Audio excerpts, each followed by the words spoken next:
by the way. So Amber's awesome. Shout out to Amber, who's helping us set all this up. She costs a lot of money, but it's because she's worth every penny. That's right. So, that's right. I like all that. All right. Hey, this is Scott Groves. It doesn't matter who I'm with because this is all about the Generate series. Myself, my friend Alec Hanson, a bunch of people who I trust and love. We were talking about, hey, how could we give the most back, right? Donate money, donate time, work in our community. Unfortunately, I'm not closely involved with a church or the Kiwanis group or whatnot. And we were just talking about, how can we give back to that entrepreneur, that salesperson, that fully commissioned employee, that business owner who, whether it's 6 days or 6 months from now, we're going to come out of this COVID-19 pandemic and we've got to have a business to go back to, and we've got to have an economy to go back to. So we're just going to be doing these, these interviews. Maybe they take 15 minutes, maybe they take 15 hours. Alec and I could talk for a long time. But Alec is a business leader in our space, works for loanDepot, awesome guy, like one of the people that I would want to work for in the space of the mortgage business. But more importantly, because we're not going to just talk about the mortgage business today, mortgage people have this rare benefit of seeing what works in other businesses, right? We're deeply, intimately involved in all of our clients' businesses, financials, their profit, their loss, their spending habits, their cash flow. So, Alec and I get this benefit of this insight where we get to see what successful businesses are doing. And so, Alec, I just, first of all, want to thank you for being on and then dive right into picking your brain. But what did I miss in the 60-second introduction of Alec? No, I don't think you missed anything, dude. Thank you. First of all, and I lost your video, by the way. I really appreciate that we have the matching shirt and beard. So that's incredibly powerful. Oh yeah. We're going. I mean, like all I do is just put the logo down and it's like, we're perfect, dude. I just need glasses. I think the really fun part of our conversation today is going to be rooted in the fact that COVID has exposed, dramatic issues in any salesperson's business. Like, I don't care if you sell insurance. I don't care if you sell tacos. It is exposed because the stuff we used to do, we can't do anymore. And the stuff we used to do to grow our business, we can't do anymore. And it's radically, the fact that all these Logitech cameras and Yeti mics are sold out, like you can't get anything anymore. It just shows how ill prepared we were for a digital world. I love what you're doing with Generate. I think it's so core to what we should be doing and leaning back and giving back in learning the new skills and giving them back away so that people can continue to evolve their businesses. So I'm just stoked to be here, dude. I learned mortgage on the street. I was like a receptionist in a strip mall. I got $90 a loan. I was told to go out every single day and come back with 8 business cards from realtors. And I was at broker previews and open houses every single weekend. And that was how I got trained to do the business and kind of got up in the streets that way. Been in it for about 16 years now. Love the mortgage industry. It's the best place in the world for an entrepreneur. And I'm excited to hang out with you today and chat.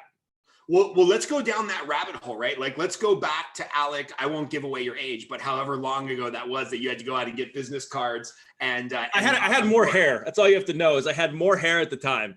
Didn't we all? So let's go back in time. Like, obviously we can't, if you're a business owner right now, whether you own a yoga studio or you're a Cutco, knife salesman, or you sell widgets, like right now you can't go door to door. It's actually unhealthy and probably in most states illegal to go door to door. How could people do, we'll dub it some virtual door knocking, right? So you sell a product or a service and you got to virtually go do some door knocking and you got to virtually go get some business cards. What should people be doing in lieu of, walking into an office and trying to push their wares?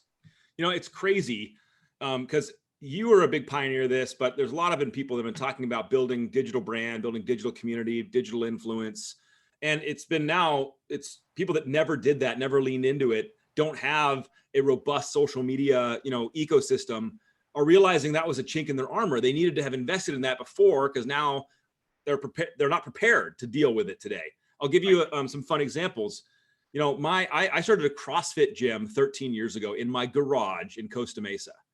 I was selling loans. I'd come home and I'd train people at night for an hour in my gym in my garage. Fast forward 13 years, we have a beautiful 11,000 square foot facility, full-time staff, trainers. It's a wonderful gym in Costa Mesa. We can't have anybody, no one can come to it.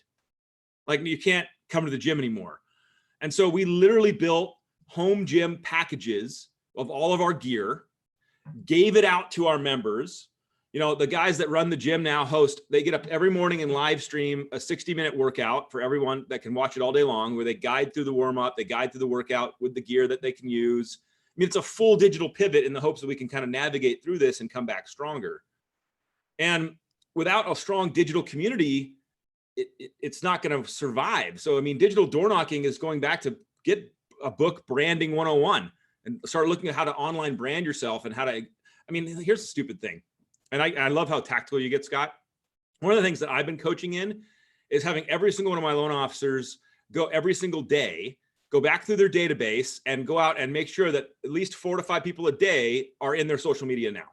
Like, just go find your past customers and go, because they're not connected. They didn't connect with them. They put them on a shitty drip campaign instead of putting them in as a Facebook friend.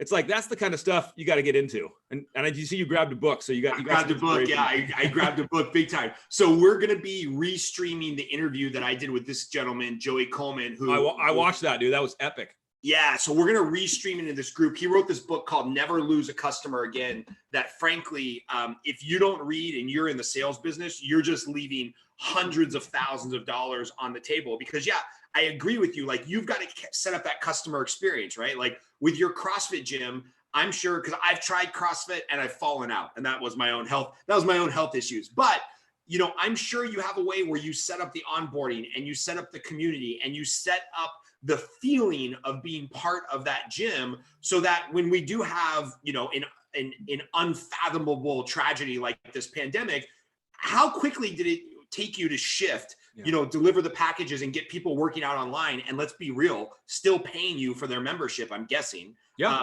Like, how long did it take to make that pivot? I mean, we had to move super fast. And, you know, thankfully the guy that runs it for me and his wife, they're very, very like quick to pivot, quick, flexible. You know, I'm like, hey, you need to go live every single morning now at 6 a.m. and run the workout from your garage as if the class was there. And he's like, boom, he has lights now. He set up a studio in his garage. He's figuring out StreamYard. He's figuring out, you know, but that's what you got to do. You got to adapt. You got to figure out how to adapt, or else you don't survive. And we're watching businesses not adapt.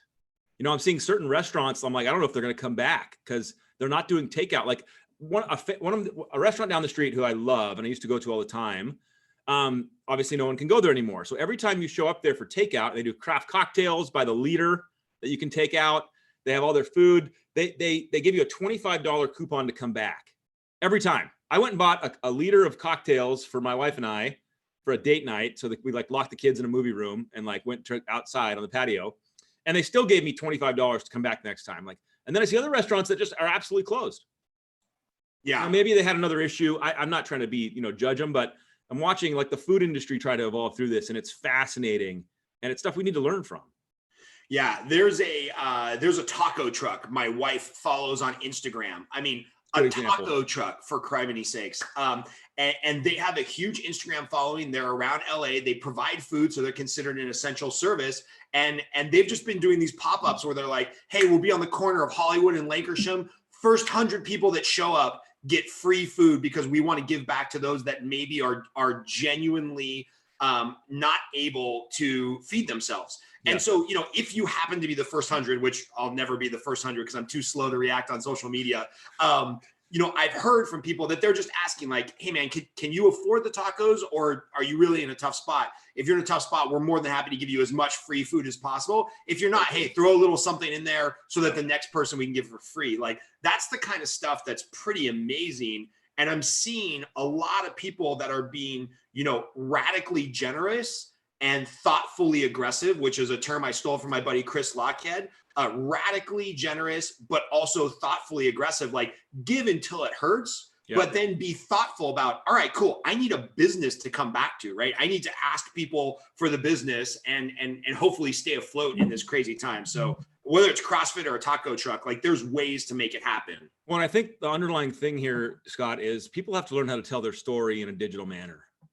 You know, a restaurant that can tell their story about how they immigrated to the United States and brought their grandma's pizza recipe here, and how they're struggling to survive, and they're selling and they're giving away pizza making kits so you can make grandma's pizza from Italy at your house. You know, and if they're telling that story and they're creating that connection, that human connection digitally, they're going to be fine. They're probably going to thrive through this. Yeah. If they're just sitting back and frozen and afraid, they might not. And that's, I had a buddy join one of my live streams and we're talking about branding, and he's a handyman. And he's like, should I be in video? Should I have a YouTube channel? I'm like, hell yeah. Like, yeah. Like if someone needs help, where do they go for their handyman? They go to Yelp, they go to Angie's List, they look for a referral on Facebook. But what if they saw your stuff and they realized, hey, you're down the street, they're going to use you. Yeah. It's this new world of connection online that we've got to figure out how to master. And you're watching people do it successfully and you're watching people struggle. So, because you and I interact with a lot of people, even if we're not really allowed to right now, I know there's somebody watching this or somebody that's going to watch the replay that are rolling their eyes and say, yeah, but Alec, you don't understand. My business is harder. My business requires me to be in person. My business, you just don't understand. You can't do it online, or you can't build a social media following. So I'd love to put you on the spot and ask you a question. What's the most obscure thing you've spent money on in the last 2 months where you're like somehow that person found me, got in my ecosystem, got my money, whatever? What's the weirdest thing you've spent money on, that's safe for work TV, that you can talk about, where a business has truly pivoted and you're like, oh, I would have never thought about buying that online? I have two ways to answer that. First, I've been buying the weirdest shit ever online now, because number one, I'm trying to get my kids out, away from me, so I bought like a zip line. I went and bought a jacuzzi for the backyard, which I wanted to do for 10 years. I finally was like, we're doing it. And just went down to the local OC jacuzzi guy, put my mask on, and was like, I'm buying a jacuzzi today, and so it's all, look at this, dude. My, a buddy of mine who used to screen print t-shirts is now screen printing masks. Nice. And so this is my mask now, everybody's evolving. You know what I liken it to? And I love it. And first of all, I want to answer your question about oh, what if you don't understand my business? I have to meet in face to face. Someone's going to have to look you in the face that you love and respect and say, sorry, you don't have a choice. You can either leave your business and just fold, or you can change. You don't get to complain. I guess you can. But I think that this is exposing us to a world we weren't prepared for. And we're never going to be the same. And I don't mean that social distancing, it's going to go away and blah, blah, but all of our businesses are radically changed forever. All of them. Yeah. And the skill sets we had before are being exposed as likely ones that aren't going to serve us going forward in this new world.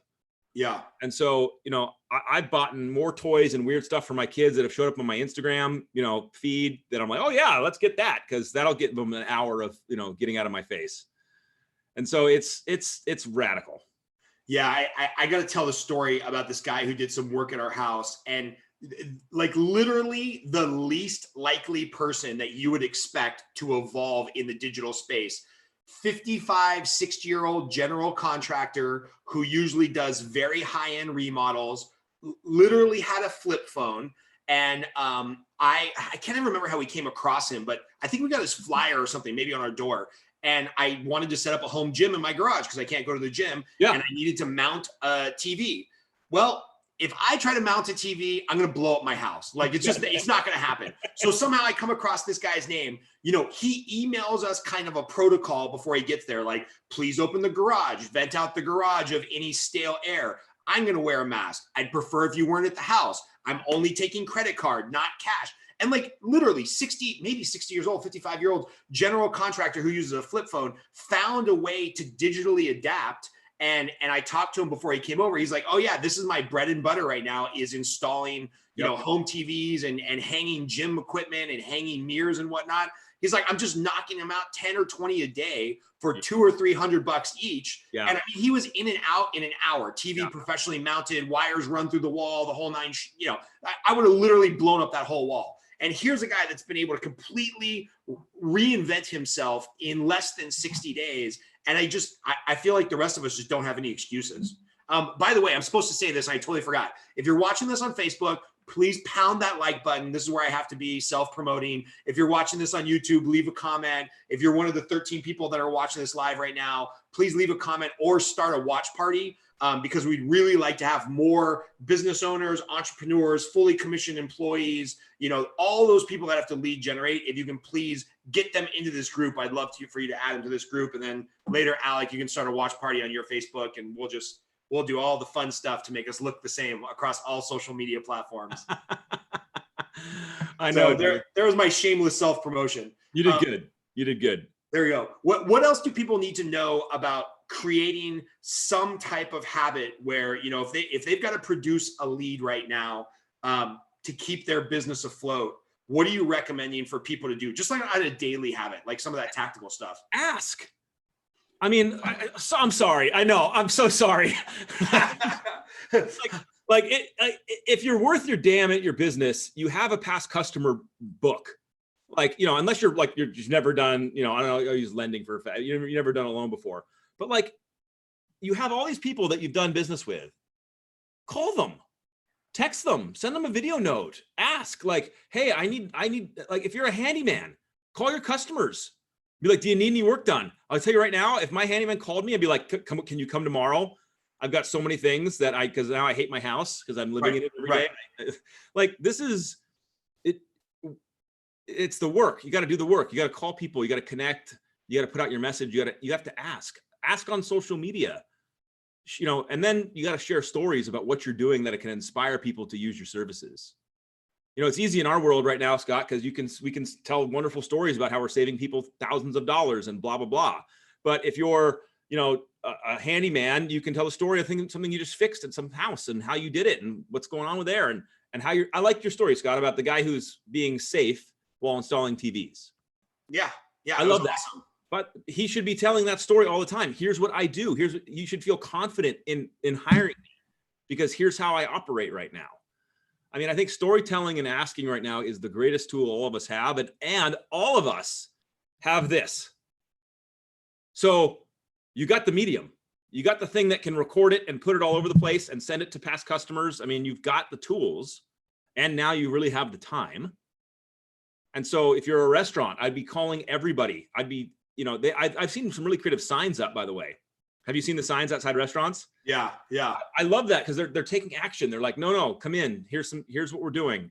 It's incredibly powerful. And I'll also say this: if you're blessed with the opportunity of abundance right now, like some mortgage people are doing well, there's some companies doing really well.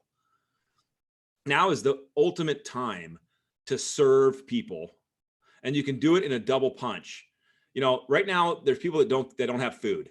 Just go down to your local Boys and Girls Club.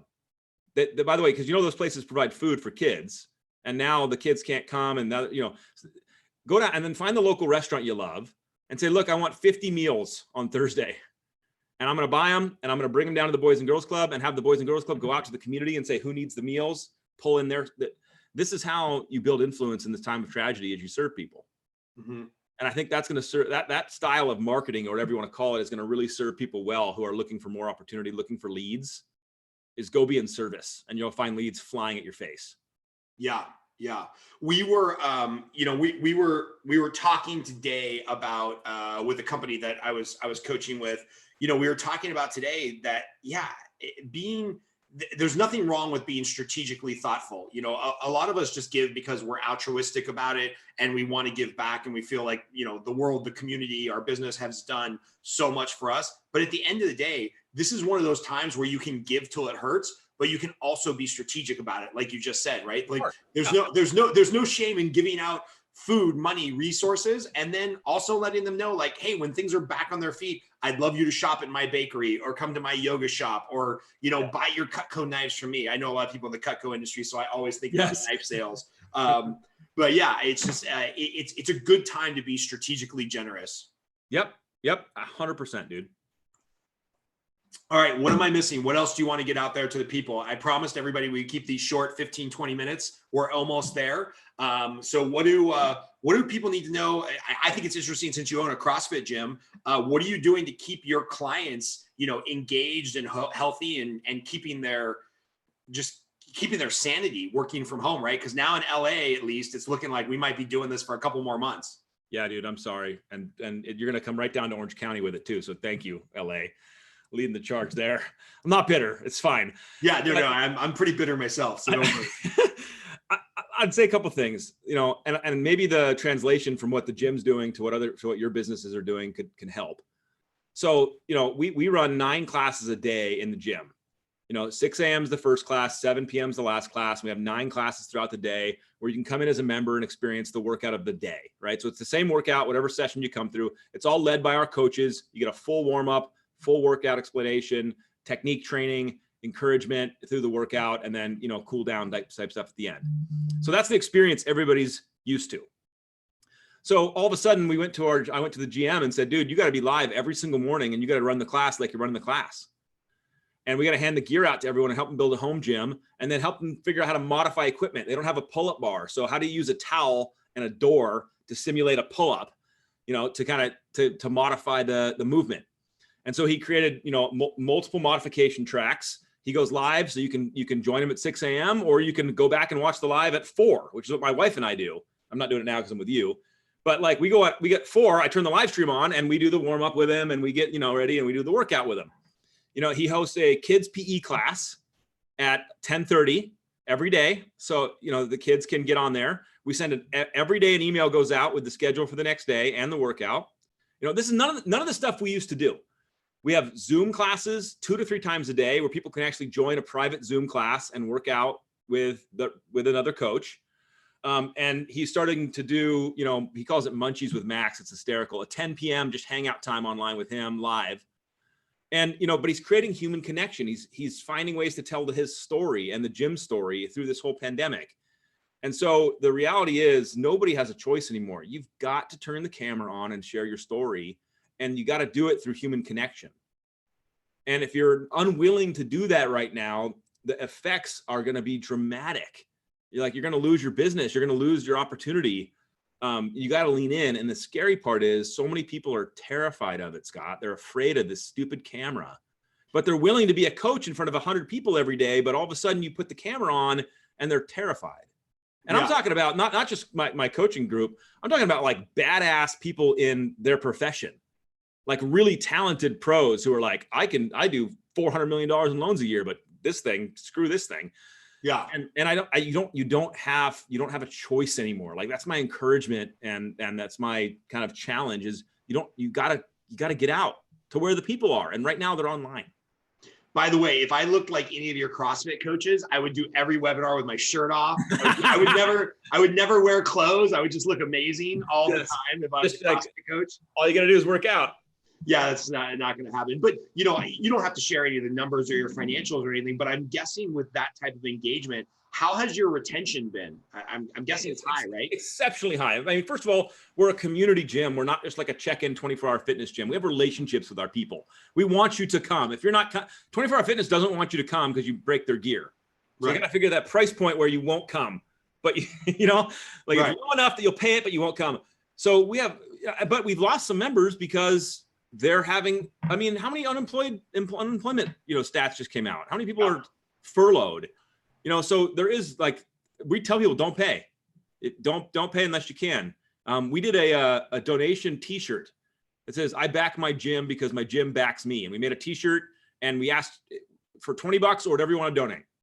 Dude, people are donating $200, $400, $1,000 for a T-shirt because they realized that money was going to go into the pot to make sure we come back out of this stronger. But again, if you don't ask, if you don't put yourself out there, if you can't be seen, then we know what's going to happen. Yeah. Nothing. Yeah, nothing's going to happen. Nothing is going to happen if we don't make things happen in this environment. And I think that's kind of the great lesson and the great takeaway is that I think there was a lot of people because we've basically had a 10-year bull market, right? Yeah. Housing has been good. The stock market's been good. Assets been good. Pretty much every asset class for the last 10 years has been great. And we've been in this bull market. And I think there was a lot of people not putting in the hustle that were kind of hiding in plain sight, doing pretty well. And now this market, kind of like it is exposed. The disease has exposed the elderly and the most sickly. And for the most part, it's attacking the weak among us.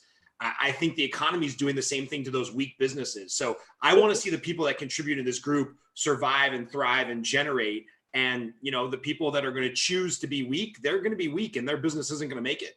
Well, think about it, Scott. And I know you've preached this a long time.